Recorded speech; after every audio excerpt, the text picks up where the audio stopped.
Mes chers amis, merci. Mes chers amis,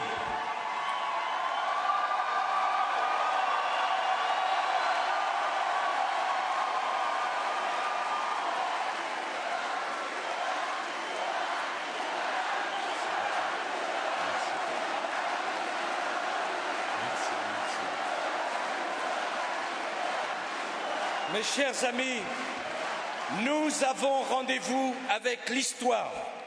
Le peuple de France a rendez-vous avec l'histoire. L'avenir de la France est en jeu. Et le peuple de France ne veut pas qu'on lui vole son destin.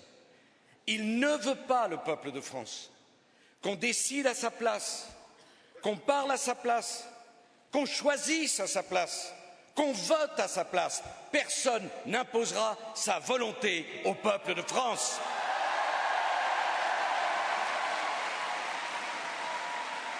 On a dit au peuple de France que tout était joué, qu'il n'y avait pas besoin de débat, qu'il n'y avait pas besoin de campagne, qu'il n'y avait pas besoin d'attendre les élections. Et on a vu sur le ring un homme tout seul, qui levait les bras et qui se disait « comme c'est facile de gagner ». J'étais pas là. Voyez-vous, ils m'avaient oublié et ça leur fait tout drôle. Je suis de retour.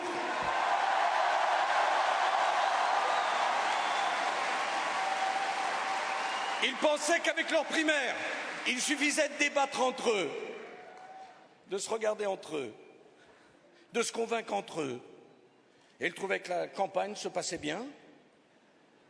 Pas d'opposition, pas d'élection, pas de peuple. Tout allait dans le meilleur des mondes. On était entre soi, entre amis. Bien sûr, François n'était pas enthousiaste par Laurent. Laurent était un peu gêné par Ségolène. Martine avait sa bonne amie habituelle. Et on avait oublié Dominique. Tout allait pour le mieux, dans le meilleur des mondes, les socialistes seuls au monde. Mais il n'y avait pas d'Europe, il n'y avait pas de crise, il n'y avait pas d'étrangers. C'était déjà fait, c'était déjà gagné. Franchement, ça fait plaisir de les voir se réveiller avec une légère migraine. Ils se répartissaient déjà les postes. L'aimable Madame Royale, déjà à l'Assemblée nationale.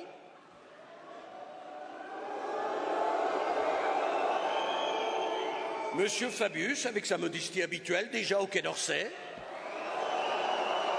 C'était fait. Pourquoi vous êtes déplacés? Mais ils oublient une chose, c'est que le peuple de France est un peuple libre. Et le peuple de France a répondu non. Et le peuple de France s'est levé. Et la majorité silencieuse que vous représentez tellement bien a dit « Nous n'acceptons plus d'être silencieux. Maintenant, ça suffit. On veut donner notre opinion. On en a assez de ce qu'on entend à longueur de journée, à la télévision, à la radio et dans la presse. C'est nous qui allons faire la campagne. » Voilà le peuple de France. Alors voyez-vous,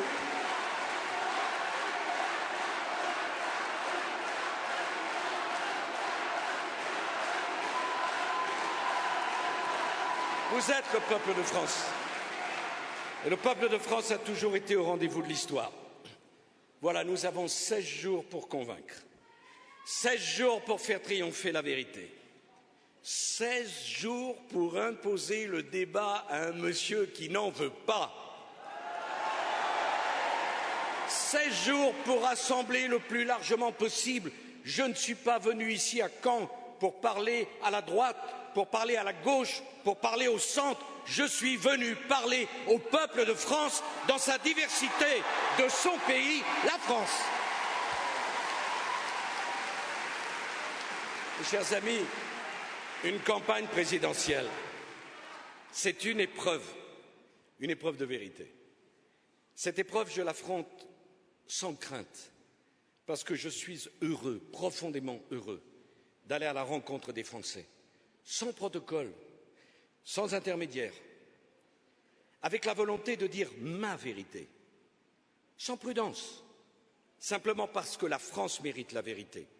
Je veux parler des crises inouïes que nous avons dû affronter depuis 4 ans, qui ont fait trembler le monde. Je veux parler de l'Europe pour qu'on la reconstruise sur des bases nouvelles. Je veux parler des défis du XXIe siècle, qu'on ne résoudra pas avec les idées du XXe. Je veux vous dire qu'il nous faut inventer un nouveau modèle de croissance, qu'il nous faut accomplir la révolution du numérique, qu'il nous faut organiser la transition énergétique, qu'il nous faut refonder, oui, refonder le pacte civique, refonder notre pacte social, refonder notre République, qu'il faut moraliser le capitalisme financier qui nous a amenés au bord du gouffre, qu'il faut désarmer la spéculation, qu'il faut réguler une mondialisation qui laisse le champ libre à tous les dumpings, qui détruit notre économie et qui détruit nos emplois. Je veux parler du réchauffement climatique qui menace de plonger le monde dans des catastrophes qui ne seront pas maîtrisables. Je veux parler du vieillissement, de la dépendance qui bouleverse nos sociétés. Voici les défis que je veux faire partager aux Français. Et sur chacun de ces défis, je veux dire à nos compatriotes, il y a des idées neuves, il y a des idées nouvelles pour des défis nouveaux. Bien sûr qu'il faut repenser la solidarité. On ne peut pas continuer avec une partie des nôtres, de nos compatriotes, qui considèrent qu'on peut bénéficier de l'assistanat sans rendre à la société une partie de ce que la société vous donne. Bien sûr qu'il faut parler de l'égalité, parce que l'égalité, ce n'est pas l'égalitarisme, ce n'est pas le nivellement, ce n'est pas tirer tout le monde vers le bas. Et nous avons le droit de parler de la civilisation européenne, des racines chrétiennes de la France et de l'identité de notre pays. Nous avons le droit, j'allais dire, c'est même un devoir. À cela s'ajoute l'impératif absolu de revenir à l'équilibre de nos comptes publics, comme nous l'avons organisé avec François Fillon et le gouvernement en 2016. Ne pas tenir cet engagement serait prendre le risque de devenir une cible pour la spéculation et d'être emporté. Y a-t-il un seul Français qui envie le sort des Grecs ou des Espagnols? Y a-t-il une personne qui oserait se lever pour dire aux Français qu'il ne fallait pas faire la réforme des retraites il y a 2 ans, cette réforme qui était juste et qui a sauvé notre système de retraite par répartition? Alors face à tous ces défis, mes chers amis, que proposons-nous? Quelle réponse donnons-nous à tant de questions qui peuvent être angoissantes pour les Français?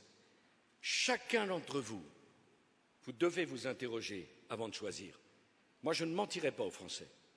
Je regarderai en face la réalité du monde. Je veux regarder en face la réalité de l'économie. Je veux regarder en face les problèmes de notre pays. Si on ne regarde pas les réalités en face, on ne peut pas résoudre le problème. La question du diagnostic est centrale. Oh, comme il est facile de voir le médecin qui vous trouve de bonne santé. Pas d'opération, pas de médicaments, pas de traitement, pas d'effort. Et quand la maladie progresse et arrive, c'est plus ce médecin qu'on veut voir. C'est le vrai, celui qui vous dit voilà ce qui se passe, voilà la solution pour s'en sortir, voilà la réponse adaptée. Si on ne regarde pas les réalités de notre pays en face, on ne résoudra pas nos problèmes. Nous sommes au XXIe siècle, et il y a une caractéristique du XXIe siècle par rapport au XXe, c'est qu'il n'y a pas de différence entre la politique à l'intérieur et la politique à l'extérieur.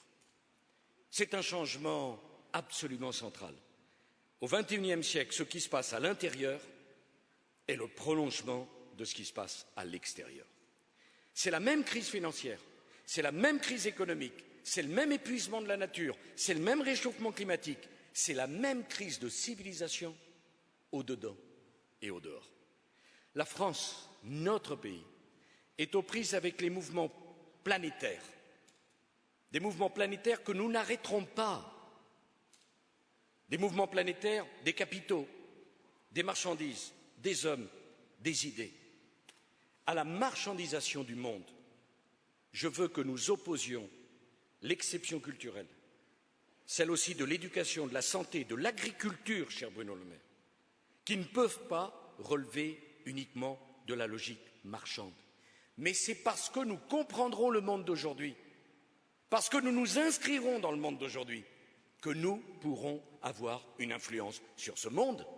Le refuser, bouder, se tenir à l'extérieur, rester les bras croisés, je ne pense pas que cela impressionnera le 1,3 milliard de Chinois, le 1,250 milliard d'Indiens. Et je ne pense pas que le monde ait décidé à attendre Béat que la France choisisse le travail, l'effort, le mérite, l'investissement, l'innovation, la formation et l'exigence.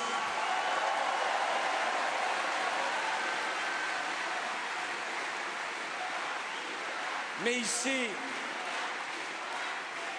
dans cette Normandie tellement attachée, cher Antoine, à son identité, je suis tellement convaincu que nous devons nous adapter pour tenir notre place dans le monde. Mais c'est parce que nous nous adapterons que nous pourrons garder notre mode de vie, notre civilisation, nos valeurs. Parce que nous aurons gagné la bataille de la compétitivité dans le monde d'aujourd'hui, alors nous pourrons refuser l'aplatissement du monde. Alors nous pourrons préserver notre identité, notre mode de vie et notre patrimoine.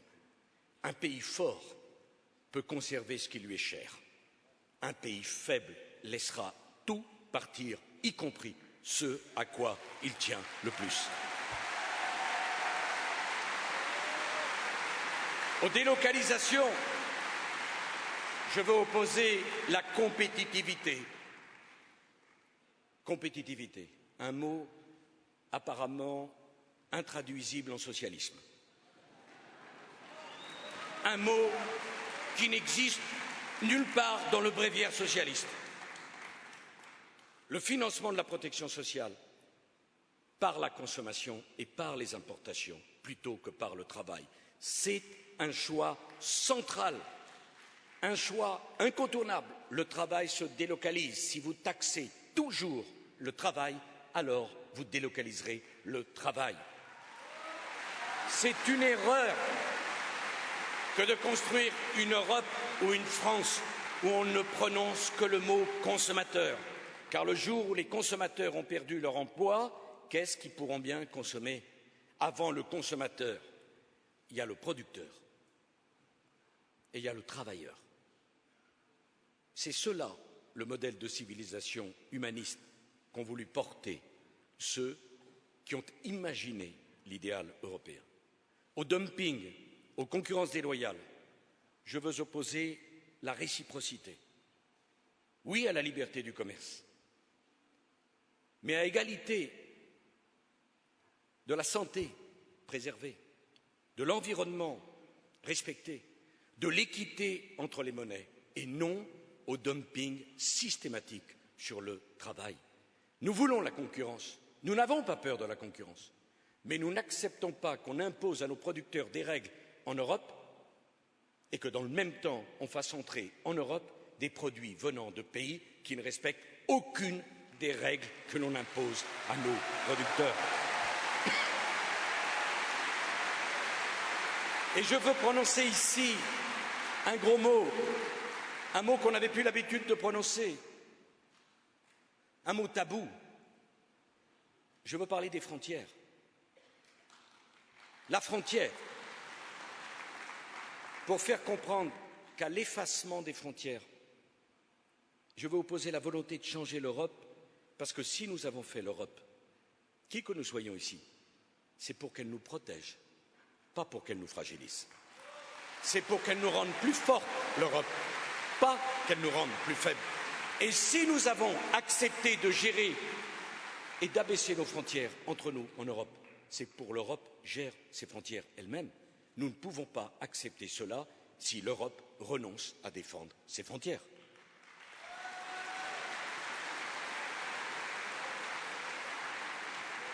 Je l'ai dit et je tiendrai cet engagement. Schengen. La France demandera que s'appliquent pour nos marchés publics les mêmes règles en fonction de la même réciprocité avec nos partenaires. Tous les marchés publics européens sont ouverts à la concurrence depuis 1994. Au Japon, le seul marché public qui est ouvert, c'est l'eau. En Chine, c'est vite fait. Il n'y en a pas. Je ne fais pas de reproche à qui que ce soit. Je dis simplement à la Commission, voilà les instructions que vous recevrez des chefs d'État et de gouvernement. On ouvre nos marchés à du prorata de ce que feront les autres. Cela s'appelle la réciprocité, c'est maintenant et c'est tout de suite. Si, dans un délai d'1 an, ce n'était pas fait, alors la France choisira de réserver ses marchés publics exclusivement aux entreprises qui viendront produire leurs produits en Europe. Et qu'on ne vienne pas me dire que c'est une entorse aux règles de la libre concurrence. Savez-vous que les États-Unis d'Amérique pratiquent cela depuis 1933 ? Europe, réveille-toi, il est temps. S'agissant de Schengen, je crois à la liberté de circulation. Mais je le dis, ce ne sont pas des fonctionnaires de la Commission qui décideront de qui a le droit de rentrer en Europe et de qui n'a pas le droit d'y rentrer. Nous avons décidé un gouvernement économique de l'Europe. Nous devons décider un gouvernement politique de Schengen, avec une présidence stable. Et nous devons prévoir des sanctions pour les pays qui ne respecteraient pas les règles. Et nous devons prévoir des règles particulières lorsqu'il y a une crise. Nous devons rendre des comptes au peuple d'Europe. Est-ce que les plus européens parmi nous ne sont pas interpellés par le fait qu'à chaque fois qu'on interroge un peuple d'Europe sur l'Europe, ils répondent non?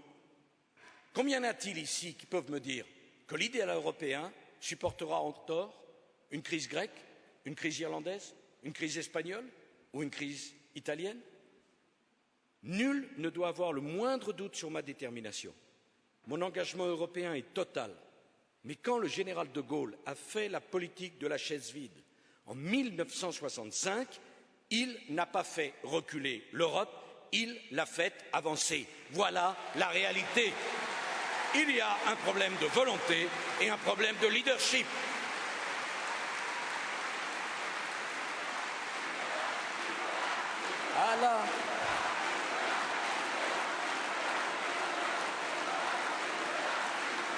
À la tyrannie des marchés financiers,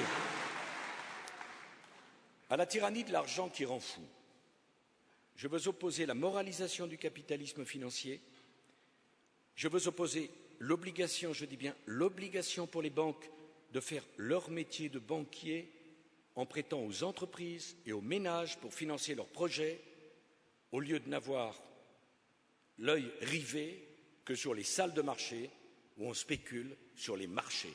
Parce que ce n'est pas le travail de la banque. À l'allongement de la durée de la vie, mes chers compatriotes, nous ne pouvons répondre que par le recul de l'âge de la retraite pour éviter d'avoir à baisser les pensions. Si nous gagnons un trimestre d'espérance de vie par an, si vous vivrez plus longtemps et que notre système repose sur la solidarité, il n'y a pas de choix. Nous devons cotiser plus longtemps. J'ai fait ce choix. Je l'ai dit aux Français, mais je veux m'en expliquer devant vous. J'ai affronté la mauvaise humeur de nos compatriotes, mais je préfère la mauvaise humeur de nos compatriotes à la colère d'un homme ou d'une femme s'apercevant, après une vie de travail, qu'il n'y a plus d'argent pour financer les retraites.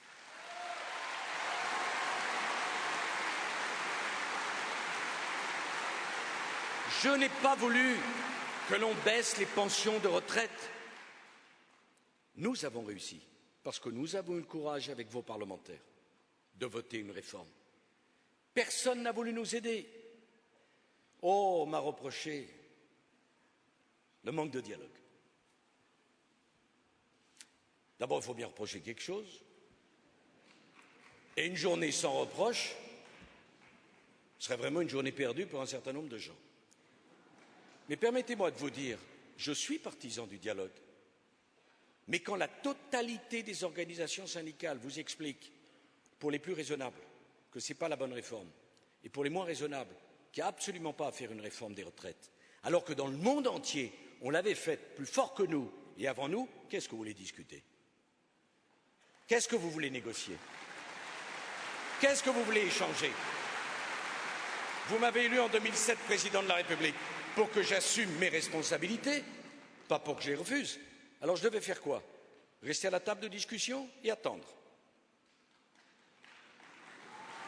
Vraiment, ça aurait fait avancer les choses. Attendre quoi? Attendre qu'il y ait plus de 1,5 million de retraités pour lesquels la sécurité sociale n'avait plus l'argent? Que l'assurance vieillesse était obligée d'aller chercher à la banque un argent qu'elle n'avait pas? Il y a eu 9 manifestations nationales. On m'a dit, il est dur. 9. Ça ne m'a pas fait changer d'1 millimètre. Et je n'ai pas reculé. Pourquoi? Parce que les mêmes qui défilaient se disaient on défile, ça ne fera pas changer d'avis.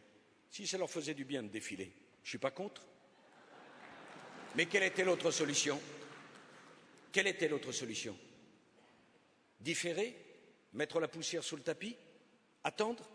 Laisser à nos enfants la facture d'une génération, honte sur elle, incapable d'assumer ses responsabilités? C'était ça le choix? Bien sûr que le devoir du président de la République, c'est d'écouter. Naturellement que c'est de dialoguer. Mais pour cela, il faut qu'il y ait de la bonne foi des deux côtés.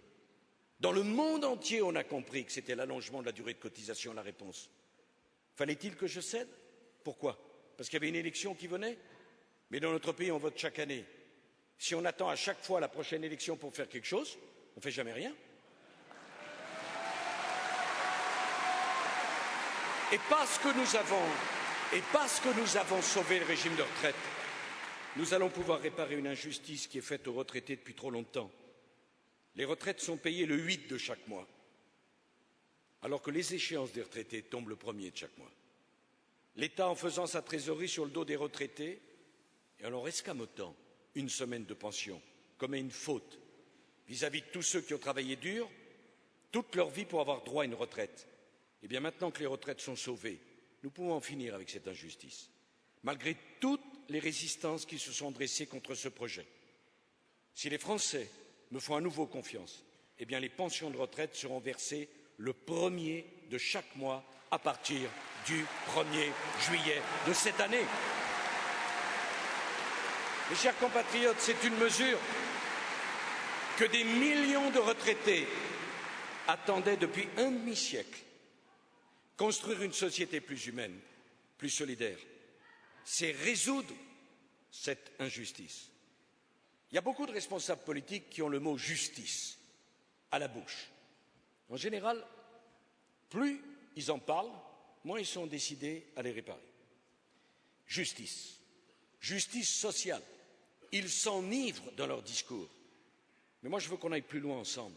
Qu'est-ce que c'est la justice? Bien sûr, des rémunérations scandaleuses de grands patrons vous ont choqué. Elles m'ont choqué. Mais la justice, c'est aussi que celui qui a travaillé toute sa vie, il puisse bénéficier d'une retraite décente.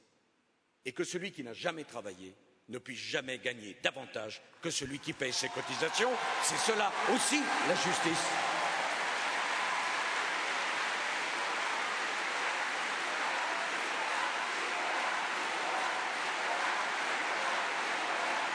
La justice, je ne prendrai pas de leçon de morale d'une gauche, la gauche caviar.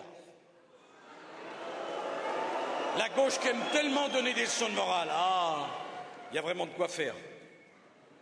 L'autre jour, j'écoutais la radio et j'entends que le candidat socialiste n'était pas content. je me dis encore un mauvais sondage pour lui. Non, voyez-vous, il n'était pas content parce qu'un grand patron, remarquable d'ailleurs, s'était versé des bonus exorbitants. Et il a osé dire, le candidat socialiste, osé dire à la radio, c'est de la faute de Nicolas Sarkozy. Attendez la suite. Si gentiment interpellé, je me décide à me porter au secours d'un homme si aimable, d'Hippolyte Minet. Et je me penche sur le dossier. Et qu'est-ce que je m'aperçois? C'est que le bonus de 16 millions d'euros a été voté par les propres amis de M. Hollande, militants socialistes, sénateurs socialistes.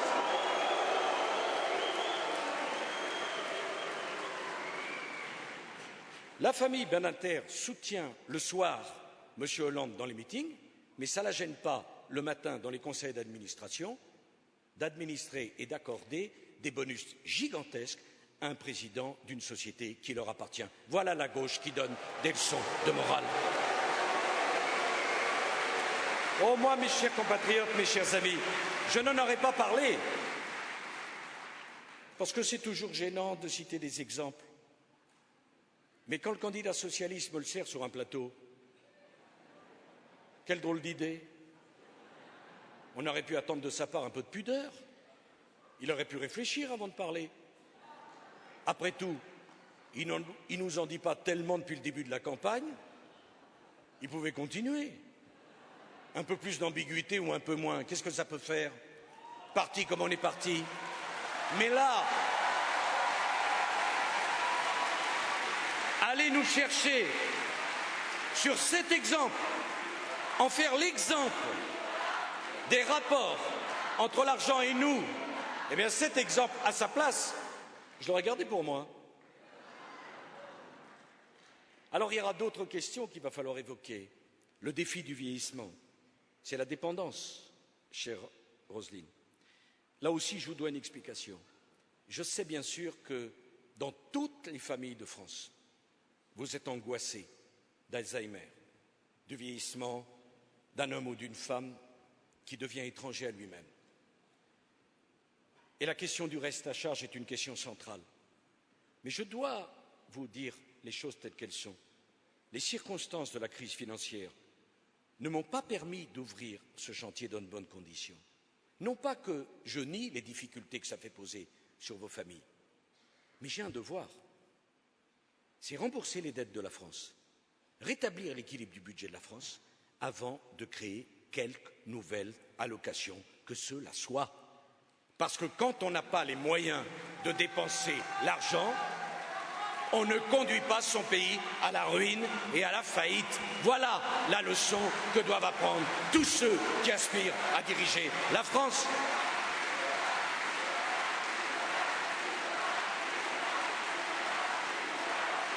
Je veux également dire une chose. C'est vrai que je crois dans la valeur du travail, qu'elle est toute ma vie, cette valeur, que je crois dans la récompense, que je crois dans le mérite, que je crois dans l'effort, que je pense qu'un pays, comme une famille, comme un individu, personne ne peut s'en sortir sans effort. Mais je veux aussi parler de la liberté de chacun de choisir le rythme de sa vie. Je ne veux pas simplement parler de quantité de travail, je veux parler de qualité de vie au travail. La qualité du travail, les conditions du travail sont devenues, après ces crises qui ont fait tant souffrir, des questions absolument centrales. J'ai dénoncé avec beaucoup de force ces 35 heures qui ont créé un fossé entre une partie des Français et le travail. Et je veux dire à tous ceux qui ne partagent pas nos idées qu'on peut être très heureux en travaillant beaucoup quand on est respecté dans son travail et qu'on peut être très malheureux dans son travail en travaillant très peu dans son travail. Je veux leur dire, souvenez-vous de l'aimable Dominique Ouanet à l'époque du ministère du Temps libre. On a quand même connu ça. Un ministre pour s'occuper du temps libre. Ça fait rire.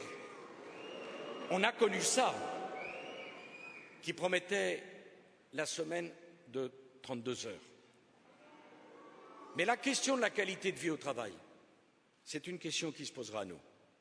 La question du stress, du manque de respect que l'on a à l'endroit de certains salariés, du partage de la valeur ajoutée dans l'entreprise. Parce que quand ça va mal, c'est toujours les salariés qu'on met à contribution. Et quand ça va bien, c'est trop souvent les actionnaires qu'on met à l'avantage. Cela aussi, ce sont des idées qui sont les nôtres et que nous devons les défendre. Je ne veux pas me laisser enfermer, je vous le dis avec franchise, par ceux qui prétendent défendre nos idées et qui ont des comportements qui choquent l'ensemble des Français. La question du partage de la valeur ajoutée dans l'entreprise, elle est ouverte, elle est sur la table, elle devra trouver un aboutissement. La richesse de l'entreprise, c'est la force de ses salariés. Quand l'entreprise va mal, c'est toujours les salariés qui trinquent. Mais quand l'entreprise va bien, c'est un atout pour l'entreprise de récompenser, y compris financièrement, ceux des salariés qui ont permis le succès de l'entreprise. Ce sont nos idées. Elles ne sont absolument pas contradictoires avec les autres. J'ai voulu parler de la dureté de la vie dans les grandes métropoles. J'ai voulu que la France soit de nouveau à la tête des grands pays pour l'urbanisme, pour l'architecture. Franchement, j'avais beaucoup de tristesse de voir que les grands projets d'architecture, c'était pour Londres, c'était pour Bilbao, c'était pour Berlin. Bon, c'est bien la nuit blanche à Paris ou la plage sur la Seine. Bon. Mais franchement, en termes d'ambition pour la capitale de la France, c'est court, c'est tellement court. Il y a tellement peu de vision, il y a tellement peu d'ambition, il y a tellement peu de rayonnement. Si Paris, chère Bernadette Chirac, n'avait pas eu un grand maire de Paris, Jacques Chirac, Paris n'aurait pas été fidèle à sa tradition et à son histoire.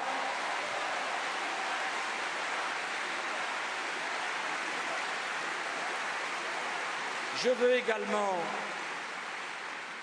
vous dire qu'on est triste pour l'écologie, pour l'environnement, de voir à quel niveau de sectarisme Madame Joly a amené cette si belle idée de la préservation de la planète. On se demande ce qu'il adviendrait de la nature dans des mains si malhabiles. Là aussi, je ne mettrai jamais les Français en demeure de choisir entre la protection de l'environnement et la croissance. Je veux les deux pour les Français. La protection de l'environnement et la croissance. Ça s'appelle le développement durable. Et ici, en Normandie, avec les paysages qui sont les vôtres, on peut le comprendre. C'est la raison pour laquelle, chère Nathalie, je le dis, je n'accepterai pas de forage pétrolier en Méditerranée devant les calanques. Parce que la Méditerranée, c'est le cœur de notre identité.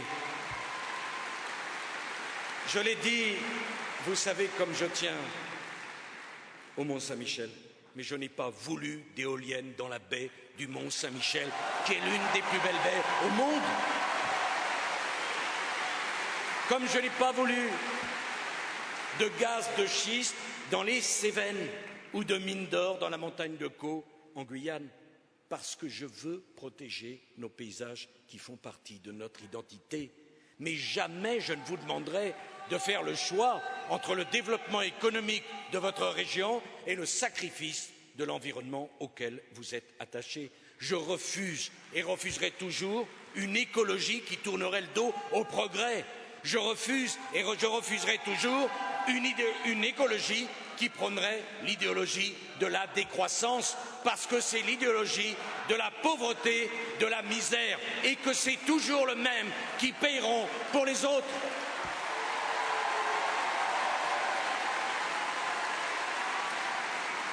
Je veux, dans cette région, cher Antoine, je veux pour vous, et j'assume mon choix, le nucléaire.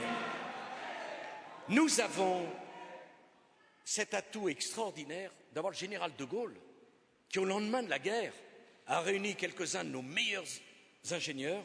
Ils ont construit la pile Zoé et ainsi a démarré l'aventure nucléaire française, qui fait qu'aujourd'hui nous payons une électricité 35% moins chère que nos voisins. Ce consensus sur le nucléaire, et dans votre région, vous le savez, n'a été remis en cause par aucun président de la République, quel qu'il soit. Ceux qui veulent singer François Mitterrand,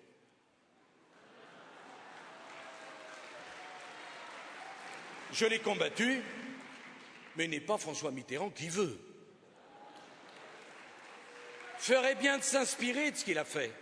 Sous les 2 septennats de François Mitterrand, on a ouvert 40 réacteurs nucléaires. Ceux qui étaient ses collaborateurs, ceux qui vont se recueillir sur sa tombe, devraient se rappeler du message de François Mitterrand qui n'a jamais voulu remettre en cause le consensus français autour du nucléaire. Alors je me suis dit, mais pourquoi M. Hollande veut-il le remettre en cause? Et il m'a dit, mais vous n'y pensez pas, Monsieur le Président, il y a eu Fukushima. Avec Nathalie Kosciusko-Morizet, nous avons été à Fukushima. Apparemment, François Hollande, non. Parce que s'il avait été à Fukushima, se renseigner, il se serait rendu compte que ce qui s'est passé à Fukushima, c'est d'abord un tremblement de terre, ensuite un tsunami extravagant. À certains endroits du Japon, nous l'avons vu avec Nathalie, la vague a atteint, tenez-vous bien, 42 mètres de haut. Voilà ce qui s'est passé à Fukushima. Alors, j'avoue que j'ai eu du mal à suivre la logique de M. Hollande. Donc, je suis à Fukushima, au Japon, et voilà qu'il s'abat sur Fessenheim. Sans transition, ça fait drôle. Et qu'il dit, la première fermeture, ça sera Fessenheim. Je me précipite sur une carte géographique. Alsace. C'est loin la plage.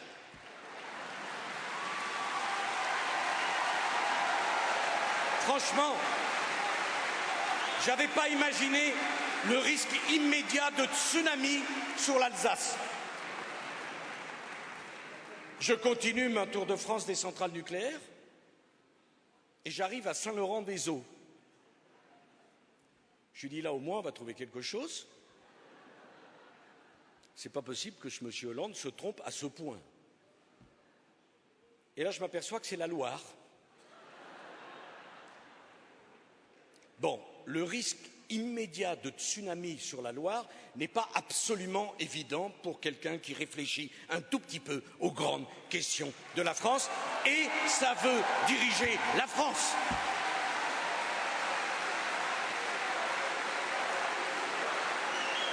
La vérité sur ce sujet, elle m'a été donnée par quelqu'un d'autre. Elle m'a été donnée par un ouvrier de Fessenheim. 25 ans dans la centrale, qui m'a dit une chose qui m'a touché, parce qu'elle est vraie.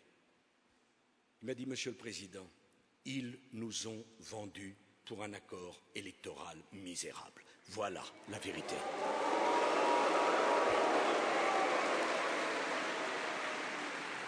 Le choix de l'énergie nucléaire ne nous empêche nullement de développer le choix de l'énergie renouvelable. C'est ce que nous avons fait avec l'éolien offshore, auquel nous venons ce matin même d'attribuer 4 zones de développement pour un investissement de 7 milliards d'euros, 10 000 emplois à créer. On peut être ambitieux pour le nucléaire et ambitieux pour les énergies renouvelables. C'est cela l'écologie, celle qui se marie avec l'industrie et qui se marie avec la croissance. Croissance et respect de l'environnement, c'est le développement durable, c'est le choix que nous portons devant les Français.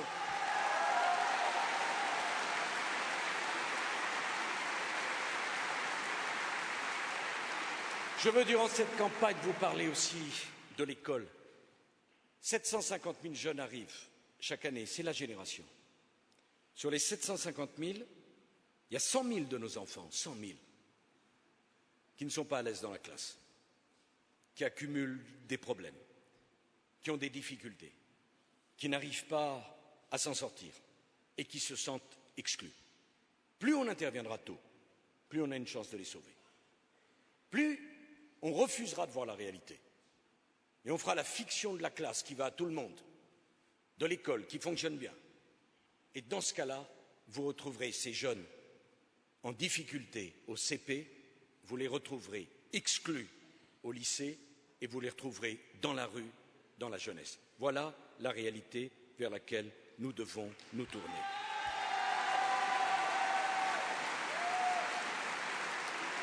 L'école de la République, l'école de Jules Ferry, c'est une école où le mot central, c'est celui de l'exigence. Parce que sans exigence, mes chers amis, il n'y a pas d'égalité des chances. L'exigence, elle est plus nécessaire encore pour l'enfant de la famille modeste. Parce que si cette exigence, il ne la rencontre pas à l'école, il ne la rencontre pas dans une famille qui n'a pas eu la chance d'avoir une formation, une éducation. L'exigence, l'école de l'exigence, c'est celle qui permet d'asseoir sur le même banc l'enfant du riche et l'enfant du pauvre, l'enfant de l'avocat, du médecin, du cadre et celui de l'ouvrier, de la femme de ménage, l'enfant de l'immigré. Chaque fois qu'on tire l'école vers le bas, on pénalise d'abord ceux qui en ont le plus besoin. Et c'est quand l'exigence se relâche que les enfants des milieux les plus modestes ne vont même plus à l'école, qu'alors la catastrophe arrive.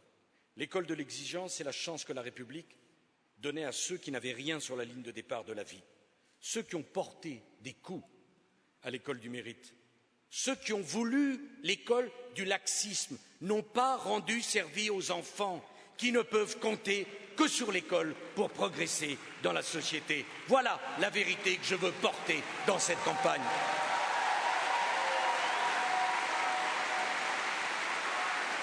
Moi, je ne veux pas l'école du plus fort, je veux l'école pour tous. Je ne veux pas d'une école qui exclut, je veux d'une école qui inclut. Je ne veux pas d'une école qui a une obligation de moyens, je veux une école qui a une obligation de résultats. Ce que je propose aux Français, c'est de retenir pour les 5 années qui viennent une ambition pour l'école comparable à celle de Jules Ferry. Ce que je propose, c'est qu'à la maternelle et dès le début de l'école primaire, on repère systématiquement les problèmes de fragilité, dyslexie, problèmes de vue, problèmes de santé, problèmes psychologiques, problèmes familiaux. Rien ne doit être négligé. Tout doit être retenu et traité. Que tous nos enfants à l'école, individuellement, on voit quelles sont ses difficultés et quels sont ses problèmes. Dès qu'une fragilité sera repérée, tous, l'école, la mairie, les associations, se mobiliseront autour de l'enfant pour l'accompagner et pour aider les parents quand ils sont eux-mêmes en situation de fragilité. Il faut mettre l'enfant en confiance. Il faut le faire suivre par des spécialistes.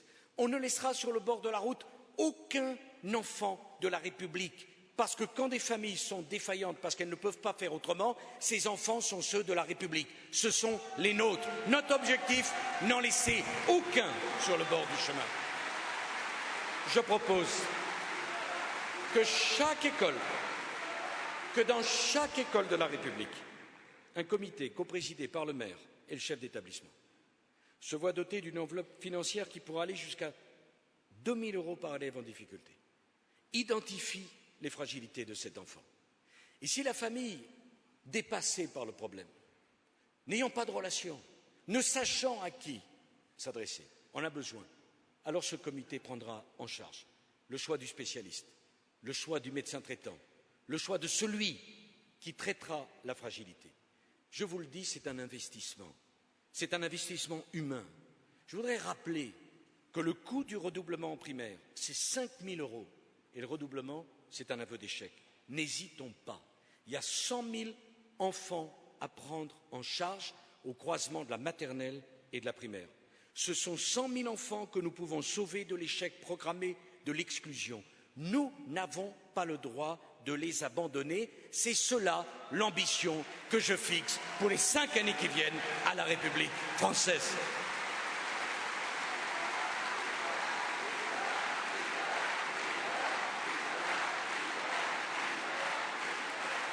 Mes chers amis, vous comprenez bien la différence. Je ne pense pas qu'en prononçant le mot égalité, on a résolu les injustices. Je ne pense pas qu'en prononçant le mot école, on a résolu le problème.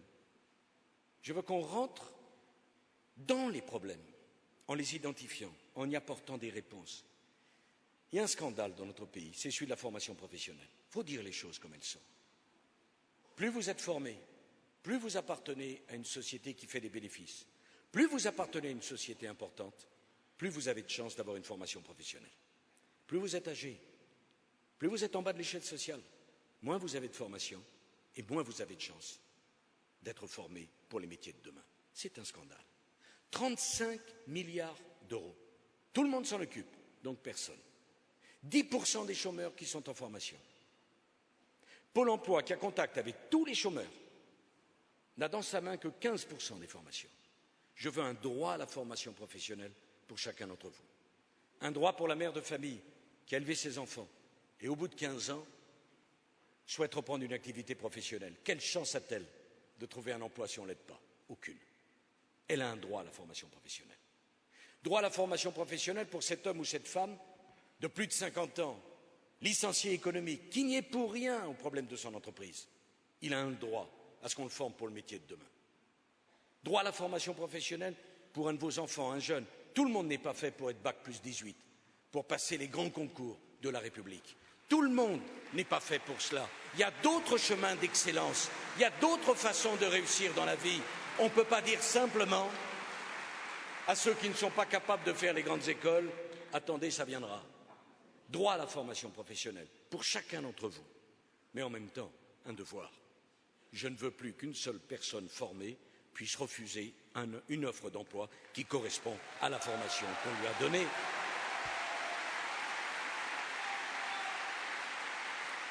Au fond, mes chers amis, tout mon projet va vers un seul but, donner à chacun la maîtrise de son destin, individuel comme collectif.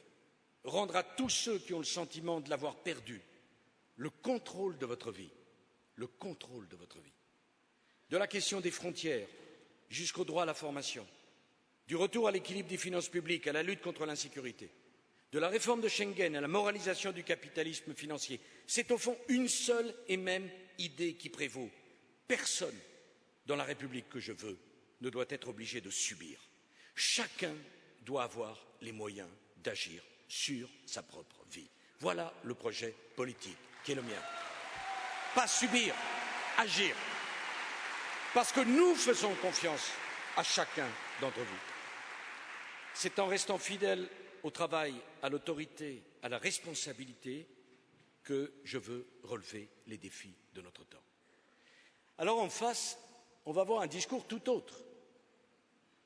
Ça a commencé. D'ailleurs, c'est très intéressant. Je croyais qu'on était candidat pour 5 ans. Monsieur Hollande a inventé une nouvelle élection présidentielle. L'élection pour 1 an. On vient devant les Français et on annonce son programme pour 1 an. Mais qu'est-ce qui se passe après? 1 an, on dépense tout, sans limite, sans mesure, sans conséquence. C'est le festival à l'avant-l'heure. Et on commence par les retraites. On se demande bien pourquoi il vient s'occuper d'une affaire si sérieuse, que nous avons réglée. Il devrait se contenter de me critiquer et surtout de ne pas y toucher. Et on annonce que la première mesure sera de démolir la réforme des retraites. 5 milliards d'euros. Qui va payer? Vous. Parce que pour le candidat socialiste, l'allongement de la durée de la vie, ça n'existe pas. Il n'y a pas d'allongement de la durée de la vie. Il n'y a pas de problème. 60 000 fonctionnaires en plus. Coût 2 milliards d'euros en année pleine. Qui va payer? Vous. Parce que pour le candidat socialiste, il n'y a pas assez de fonctionnaires, il n'y a pas de problème de dépenses publiques dans notre pays. Je continue. Allez, on augmente de 25% la prime de rentrée scolaire. 2 milliards d'euros. Qui va payer? Vous. Parce que pour le candidat socialiste, dépenser avant d'avoir trouvé les recettes, ce n'est pas important. C'est bien gentil de dépenser l'argent qu'on n'a pas. Mais qui paye? Je le dis à ceux qui veulent la gauche. Vous voulez la gauche? Ben vous aurez la Grèce et vous aurez l'Espagne. Voilà la vérité.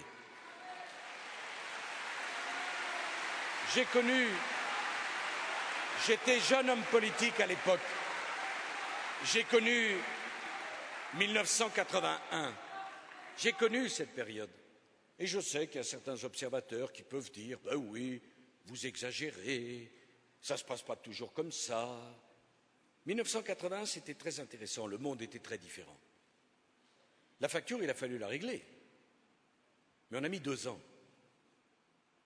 En 2 ans, les caisses avaient été vidées. Et en 1983, il a fallu de toute urgence changer complètement la politique, renoncer à tous leurs engagements et essayer de redresser une situation catastrophique. Il y a une différence, c'est que nous sommes en 2012. Là, il ne faudra pas 2 ans, il faudra 2 jours, parce que le monde a changé. Regardez ce qui s'est passé en Espagne. 7 années de gouvernement socialiste. Ils n'ont pas voulu faire les réformes à temps. Ils doivent baisser les pensions de retraite, diminuer les salaires des fonctionnaires. Regardez la situation où ils se trouvent. Ils doivent quémander, comme la Grèce, sur des marchés financiers, un argent que personne ne veut leur prêter. Ce n'est pas le destin que je veux pour la France. Alors on pouvait dire, jusqu'à présent, c'est loin, ça n'arrivera pas à la France. Et puis quand ça a été la Grèce, oh certes c'est l'Europe, mais ils n'ont vraiment pas fait les efforts. Mais quand ça touche l'Italie, pays considérable, l'Espagne, pays considérable, je vous demande, mes chers amis, d'y réfléchir. Ce n'est pas une menace, c'est à nos frontières. Quand on ne fait pas les efforts qu'on doit faire, quand on ne s'engage pas quand on doit s'engager, le résultat, c'est que les prêteurs du monde entier refusent de vous prêter. C'est que les taux d'intérêt explosent. Dans la crise, j'avais pris un engagement devant vous. J'avais dit aucun d'entre vous ne sera obligé d'aller faire la queue à la banque pour retirer ses économies, parce qu'on sauvera notre système financier. Nous avons protégé la France de la faillite, de la crise financière.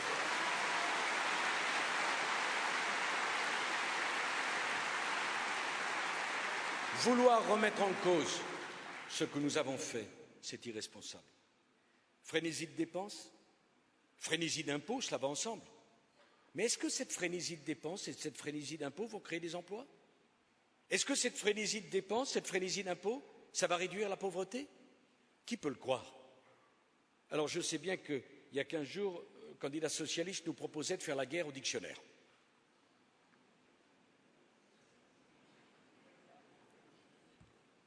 Oui, ça veut diriger la France. La guerre au dictionnaire.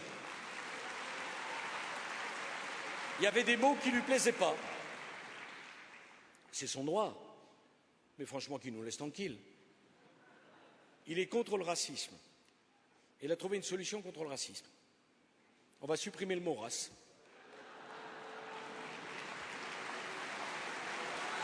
Il est contre la pauvreté, on va s'attaquer aux pauvres.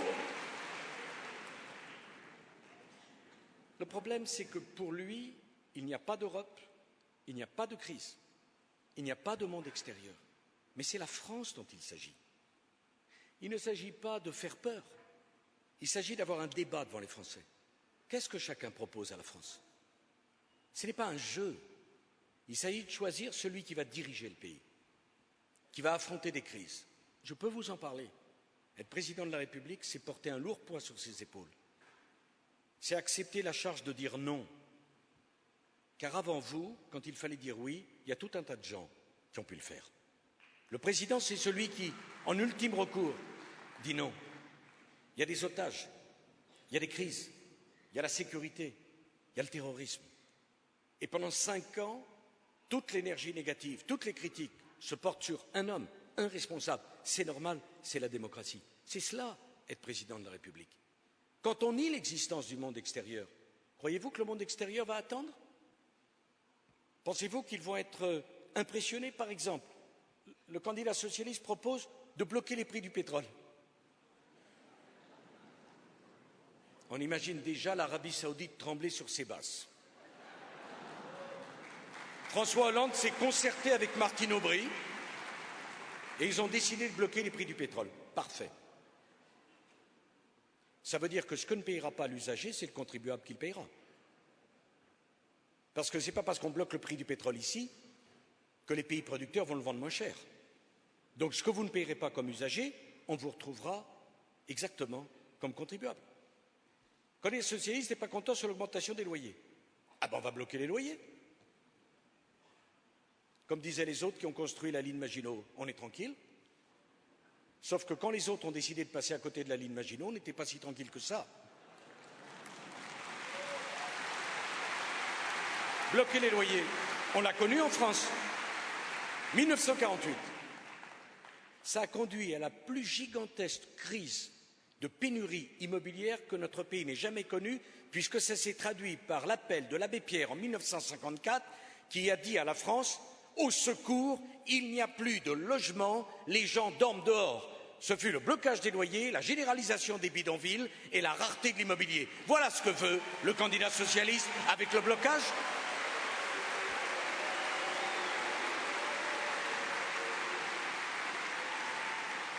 La vérité, c'est que j'attends pour la semaine prochaine l'interdiction des licenciements.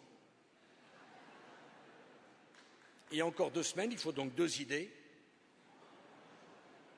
Oh, la dernière, ça sera l'interdiction des délocalisations. Au fond, M. Hollande, après avoir été l'otage des factions du Parti socialiste, a été l'otage de Mme Joly. Voilà M. Hollande, otage de M. Mélenchon. Voilà la situation aujourd'hui. Voilà, Monsieur Hollande, quand on n'a pas le courage de dire non, on est l'otage de tous ceux qui vous demandent des choses. Et comme on ne dit pas non au début, ils vous en demandent de plus en plus. Alors à Madame Joly, Monsieur Hollande a cédé 24 réacteurs nucléaires pour 2% des voix. On se demande quel sera le prix pour les voix de Monsieur Mélenchon qui pèsent 6 fois plus.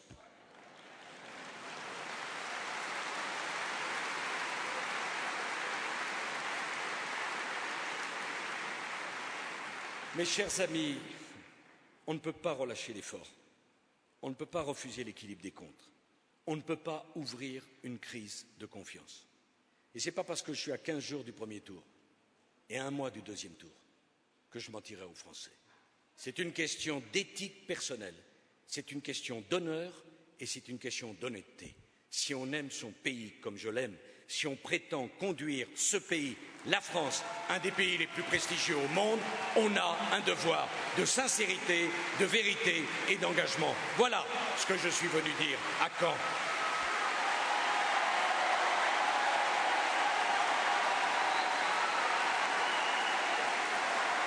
Je voudrais prendre un exemple plus difficile encore devant vous. Et je voudrais le prendre dans cette Normandie où il y a tant de cimetières à Croix-Blanche, où sont venus mourir ici des jeunes Américains qui ne connaissaient pas notre pays, qui n'avaient jamais mis les pieds en Europe, qui avaient l'âge des jeunes qui sont ici et sans doute l'âge de vos enfants. Ils avaient 19 ans, 20 ans, 21 ans, 22 ans. Ils sont venus mourir ici, sur les plages. Ils sont venus nous sauver. Ils sont devenus nos frères à jamais. Jamais je n'accepterai la remise en cause de notre alliance et de notre amitié avec les États-Unis d'Amérique. Jamais. Que les choses soient claires. Jamais. Parce que cette amitié, elle repose sur le sang versé. Bien sûr, il y a eu Rochambeau et Lafayette, mais le sang versé par ces jeunes, les visites bouleversantes. Je me souviens avec le président des États-Unis d'Amérique, encore récemment, chez vous, sur cette terre de Normandie. Nous avons des alliés, nous avons des amis. Je n'accepterai pas qu'on abandonne en rase campagne en Afghanistan nos alliés et nos amis. Ça serait faire preuve de déloyauté à l'égard de ceux qui sont nos frères.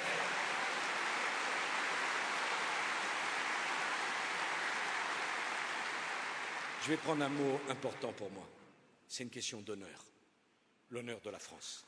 Quand la France donne sa parole, elle ne la retire pas parce qu'il y a un calendrier électoral et parce qu'il y a des gens qui manquent de courage pour assumer des responsabilités qui sont des responsabilités d'État.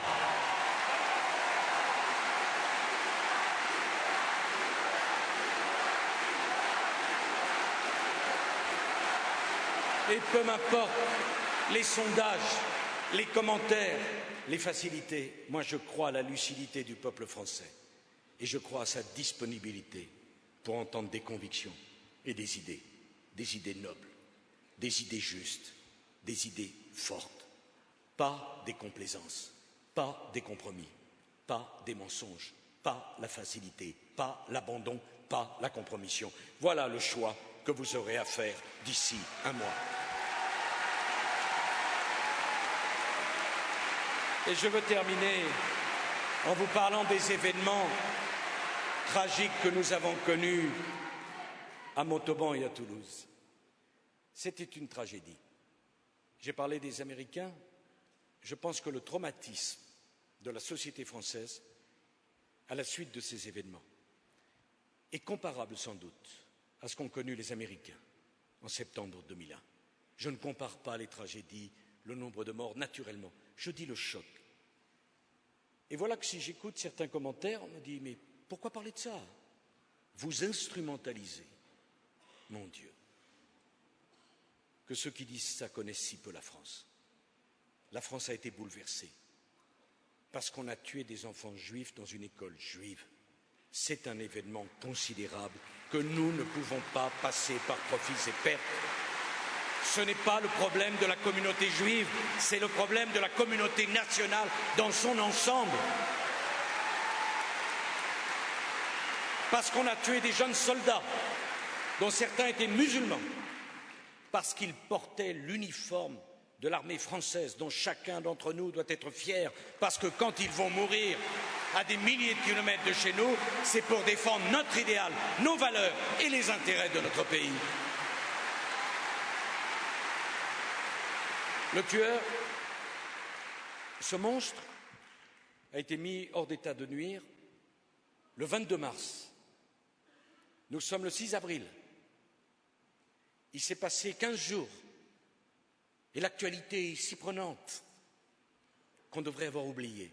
Non, on ne peut pas oublier les choses aussi graves et aussi importantes. Alors moi, je veux dire ici à Caen que les forces de l'ordre ont fait l'honneur de la République française.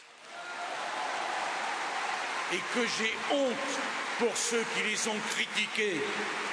J'ai honte pour ceux qui oublient que quand on donne l'ordre à un policier de faire respecter le droit, ce policier a une femme, une famille, des enfants, et que le consensus national doit se faire autour de la police, de la gendarmerie, des forces qui ont été remarquables.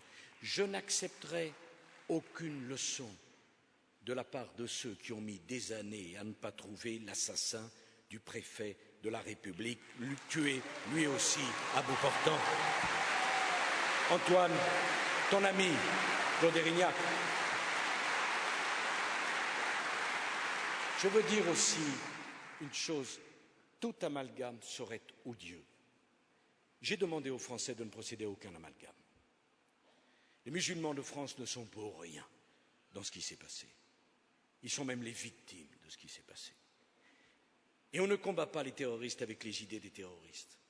On combat le terrorisme en étant républicain, unis, en ne cédant pas à la vengeance, en ne cédant pas à la rancœur, en ne cédant pas à la colère, mais également en refusant la naïveté.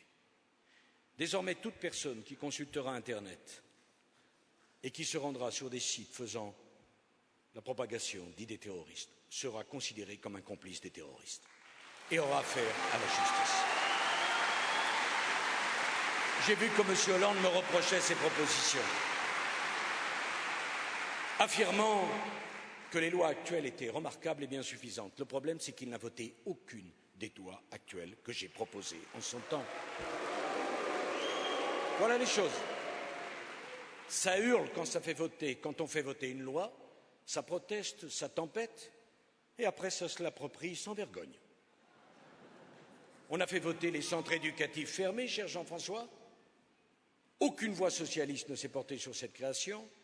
Je fus accusé à l'époque de vouloir enfermer des mineurs, et voilà que je découvre que dans le programme du candidat socialiste, il prévoit de doubler le nombre de centres éducatifs dont il ne voulait pas la création il y a quelques années. Allez y comprendre quelque chose. Et ça doit nous amener, je terminerai par cela, une réflexion sur le communautarisme. nous ne voulons pas du communautarisme. Donc nous ne voulons pas du droit de vote aux étrangers sur le sol de la République française. Le communautarisme, nous voulons le combattre. Que les choses soient précises. Nous voulons les mêmes horaires dans les piscines pour les hommes et pour les femmes. Je sais que Mme Aubry ne le comprend pas. Il faudra qu'on lui explique. Nous voulons les mêmes médecins dans les hôpitaux pour les femmes et pour les hommes. Nous voulons les mêmes menus à la cantine pour tous les enfants de la République laïque. Et nous voulons que ceux qui viennent en France soient accueillis et qu'ils soient heureux de participer à un mode de vie que nous ne changerons pas, à une identité culturelle que nous ne changerons pas et à des valeurs sur lesquelles nous ne renoncerons jamais. Voilà, mes chers amis, j'ai écrit une lettre au peuple français. J'ai mis tout mon amour de la France, toute mon énergie, toutes mes convictions. Je voudrais que cette lettre, non seulement vous la lisiez, mais que vous la faisiez partager autour de vous largement. J'ai pris des engagements. J'ai voulu au siècle de l'image écrire, parce que l'écrit m'engageait. Je n'ai pas voulu d'un livre rédigé par d'autres qui ne m'engageaient pas. Je n'ai pas voulu d'un livre qui vienne encombrer les entrepôts parce que personne ne le lit. J'ai voulu une lettre pour chacun d'entre vous, parce que j'ai voulu parler à tout le monde, y compris à ceux qui ne partagent pas nos convictions. J'ai voulu parler à ceux qui ont voté pour le Front National, pour leur dire « Je comprends votre souffrance, je comprends votre colère. Je comprends que parfois on en a tellement assez qu'on a envie simplement de dire non. Mais je veux leur dire que le vote pour le Front National accroîtra vos souffrances, ne résoudra aucun des problèmes dont vous voulez la solution. Parce qu'au fond, chaque voix donnée au Front National, c'est une voix qui profitera à la gauche. C'était vrai hier, c'est vrai aujourd'hui. Je veux parler à tous ces électeurs du centre pour leur dire qu'avez-vous de commun avec Jean-Luc Mélenchon? Qu'avez-vous de commun avec ceux qui prônent la haine, le déficit, qui nient toutes les réalités de la vie? Qu'avez-vous de commun? Il y a des choses qui nous séparent, parlons-en. Il ne reste pas moins que l'Europe, l'équilibre des comptes publics, les valeurs de la République, nous les avons en commun.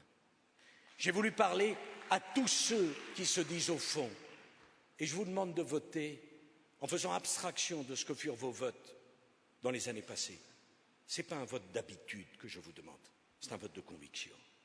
La conviction que les 5 années qui viennent sont historiques pour la France. La conviction que le choix que vous allez faire, c'est un choix historique. Libérez-vous de toute attache partisane. Ne pensez qu'à une seule chose, à notre pays, à l'intérêt général, à la France, au monde dans lequel la France se trouve et au choix que vous avez à faire. Alors si vous avez cette conviction-là, si nous partageons cela ensemble, je vous demande de m'aider. Je vous demande de m'aider à faire triompher nos idées dans cette campagne. Je vous demande de venir le 15 avril, le plus nombreux possible, place de la Concorde, pour que la majorité silencieuse ne soit plus jamais silencieuse.